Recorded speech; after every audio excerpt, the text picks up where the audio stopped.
There is many ways, there is many platform. সেখানে চাইলে acting করতে পারবে বা ড্যান্স করতে পারবে, মানে what ever she likes. So নিজের ড্রিমটাকে যেন বন্ধ করে না দেয়, পরে আসলে নিজের ড্রিমটাকে বন্ধ করে দেয় বা কোনো কাজ করে না। কিন্তু আমি বলবো যে যে ড্রিমের জন্য এখানে আসছে সেই ড্রিমটা যেন ফুলফিল করার জন্য কাজ করে, যেটার মাধ্যমে কিন্তু প্রত্যেকটা সাধারণ মেয়ে কিন্তু অসাধারণ হয়ে ওঠে।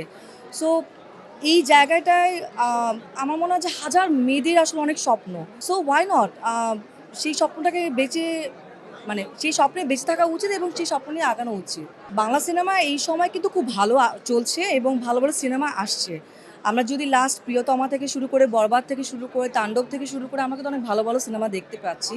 উৎসব, তারপর আরও অনেক সিনেমা, হ্যাঁ। কিন্তু এইবারে যে বনলতা এক্সপ্রেস, তারপর রায়হান রাফির প্রেশার কুকার, মেহেদির হৃদয়ের হচ্ছে রাক্ষস, এবং এই যে দম, রেদনরানির দম। সো আমার কাছে মনে হয় যে প্রত্যেকটা ডিফারেন্ট ডিফারেন্ট জনরার কাজ কিন্তু আসা উচিত এবং সবাই সেটাই ট্রাই করছে।